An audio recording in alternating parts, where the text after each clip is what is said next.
bardagulan ba with Vice na makikita namin sa movie similar sa trending na kulitan niyo sa Showtime? Parang mas may bardagulan ng dalawa. Si Ate Baby. Talaga? Oo, kasi na. Oo, pero meron din kami. Meron din, pero mas yung yung seryoso. Yung seryoso. Yun yung minsan hindi nakikita rin sa Showtime. Yung paano kami seryoso kami. Oo, tama. Sila Lassie, MC meron din. Kasi si Lassie nakikita namin babardagulan kayo ni Vice eh. Kami ni Vice na may bardagulan, pero kami, love. Ay, Seryoso yung namin. Yung pag-ibig namin sa sarili. Kasi nga mag-asawa sila dito. O diba? Sabi ko sa inyo, comedy dito eh, kasi nga mag-asawa. Yung in love kami sa isa't isa, promise. grabe naman. Pero malala, yung bardahan din, malala. Kasi si Lassie, sa Taiwan pa lang, sa trabaho ko pa lang, kasama ko na siya. Kaya yung pamilya ko nakasama ko lang sa Pilipinas umuwi. Pero si Lassie, magmula Taiwan hanggang sa Pilipinas, kasama ko siya. Di ba na-insecure si MC doon na parang si Lassie ang kasama mo sa mga major? Masyado daw kasi ako mabigat para sa aeroplano. Hindi, walang ganun sa amin. Yes, wala. At saka nung nalaman niya kasi magkasama sila ni Lassie sa kwarto sa Taiwan. Sabi niya, dito na lang ako sa Tokyo. Yes. Ayaw niya. Mas okay. Alright, going back to Jumbo and Daisy, no, parang ano yung naging inspiration nyo in writing the story to make it relatable? I know the topic is already relatable, pero paano nyo pa yung nilatag? Nung binubuo namin yung kwento, medyo naging madali for us in a way kasi breadwinners din kami. So, natural na lumabas sa amin yung kwento. I remember, may tinanong si Daisy sa group namin. Sabi niya, bilang breadwinners, what's the craziest thing na kaya mong gawin para sa pamilya mo? So, hypothetical question lang. Tapos, ang sinagot ko, ako siguro kaya ko magpanggap na patay para makakuha ng life insurance money. Kasi di ba, minsan pag short ka, parang kung ano rin yung tumatakbo sa isip mo, pwede ko ibenta hindi ko, ganyan. Siguro, naggawa namin siyang relatable kasi pinasok namin yung real life experiences namin as breadwinners dito sa pelikula. At saka dun sa mga na-interview namin, no, pinaghalo-halo namin yung mga yun at yun, nakagawa kami ng isang magandang istorya. Ako, simple lang. Pag payday kasi, lagi kaming gipit. So parang, ano ba ito? Lagi tayong gipit. Ano bang pwedeng gawin? Tapos parang pag ini-enumerate ko, lahat ng napupunta yun natin sa pamilya ko. Tapos parang eventually, lahat kami may ganong kwento pala. So nung nagtanungan nga kami over brainstorm ng ganon, na-realize namin, we don't have to go too far. Kasi yung kwento, ayun, sabi ni ate, kami yun, kwento namin yun, kwento natin lahat yun. So hindi talaga kami lumayo. As in parang sa loob tsaka sa labas ng brainstorm room, lahat ng mga taong nakikita namin, naging inspirasyon namin sila. Tapos sa kanilang dalawa, sila pa talaga yung mukhang gipit pag payday. Oo. Parang ang komportable ng mga buhay nila. Parang lahat ng gusto nilang matikman nila, di ba? Gipit pa yan sa payday dahil. Naka-bread lang to.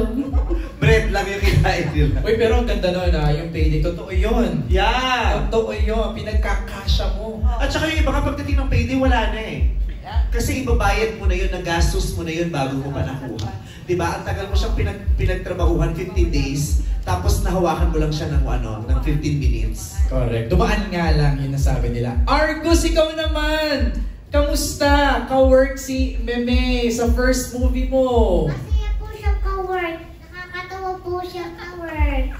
Pero ang role mo dito is ikaw ang anak ni Mommy Gladys sa ni Daddy Jong. O kamusta sila katrabaho? Ayun. Walang masabi. Sabi mo naman mabait sila maging nanay tsaka po tatay. Kamusta ka-work si Argus? Napaka-cute. Talagang wala, bata. Ganun, natural na natural. At saka binibigay din nila yung best. Silang dalawa ni Kulot, talagang binibigay nila yung best. Kasi nakikita nila na, syempre ginagalingan din ng mga kasama nila. Kaya, ginagalingan din nilang dalawa ni Kulot. At saka, alam mo mga bata sila, pero para silang matatanda ang tatalino nila. In fact, naglugulat ako nung sumama sila sa brainstorming. Talaga? Ako, hindi kayo alam ano eh. Pagkatapos ng eksena, pack up, sabi ni Direk, pack up! Pumunta yan sa tent din ni Direk June, sabi niya, Direk, ang ganda ng ginagawa nating movie, pero mas maganda siguro kung ganito, ang dami nilang suggestions. Yung kaya sa kanila. Pati shots ha, sinasabi, Direk, parang mas maganda kung ganito yung shot. Grabe yung Argus at saka Kulon. Oo. Bilis lumaki. Ang bilis. Okay, Kokoy, ito naman, bilang kasama ka sa family ni Bambi in this movie, how was the family dynamic on the set? Ano saan mas masaya? Sa set namin o sa set mo sa ibang pelikula? Charot! Charot! Masaya eh. Walang dull moments kasi kahit pa meron kami mga kanya-kanyang tense. Lalo na kapag nasa set na kami. Oo eh. Tumatawid-tawid minsan. Pero pag nasa set na kami mismo, may kanya-kanyang kwento eh. Actually, wala na nga natatapos sa kwento minsan kasi magkikwento minsan si Gladys, magkikwento siya. Tapos may impulse na ganito. Ay, oo nga yung ganito. Tapos meron na namang ganito. So, wala natatapos kasi nga lahat may input. Lahat parang komportable kasi sa set na. Pero sabi mo, komportable ka sa set, pero sa tent sabi mo, di ba hindi ka komportable? Kasi sabi mo, di ba hindi ka, pag nag-aantay ka, minsan hindi ka makatulog. Kasi feeling niya binibidyo daw siya nila sa pagkakatulog. Oo, di ba? Kasi magkatabi yung kama nila so feeling niya daw binibidyo siya. Kasi tuwing magkagano daw siya kila, si Lassie nakatingin sa kanya, tapos tumutuloy yung laway dito. Parang gutom na hindi napapakain ng matagal na. Inuusog ko yung taping chair ka. Dahil komportable ako sa tent. Bibihis nga ako doon eh, wala akong patek. Oo, nagbibihis si komportable siya. Ang ayaw niya lang, minsan nagkakapalit sila ng unan ni Lassie. Kasi sabi niya, bakit yung unan ni Lassie may mga dugo. Uy! Yung pumutok na tigyakuan. Ang sabi, sino kumain ng may sesame seed dito? Uy! Uy! Family family. Family Hindi ka namin mag-anak, katrabaho lang dito. Thank you mga guys, salamat. Vice from Hannah Mallorca of Inquire.net. Marami nagsasabi na hindi kompleto ang MMFF kung wala si Vice Ganda. Anong reaction mo dito? Nakaka-flatter naman yun kasi parang gusto nila akong kasama tuwing Pasko.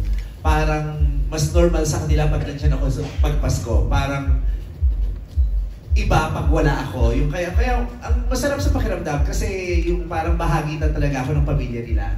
Yun talaga yung bonus ko eh. Bonus na nakuha ko dito sa pagpasok ko rito sa show business. Yung bonus na para na ako naging miyembro ng pamilya ng napakaraming Pilipino. Bukod sa showtime, yung Pasko talaga, parang bahagi na talaga ako ng selebrasyon ng Pasko ng maraming Pilipino. Kaya natutuwa ako pag sinasabi nila yon. Kaya eto na nga po, gumawa kami ng magandang pelikula para sa inyo. Para sa inyo po talaga ito. Para sa pamilya ninyo. Iikot pa kayo sa Christmas Day? Yes, of course. Alam mo, trip ko yun eh. Di ba? Iikot ng ikot. Inaabangan niya ng mga manonood yung pag-ikot nyo. Yung mapa ng SB19, was it your personal choice to have that soundtrack in the movie? Ang talagang unang-unang nakapagsabi niyan,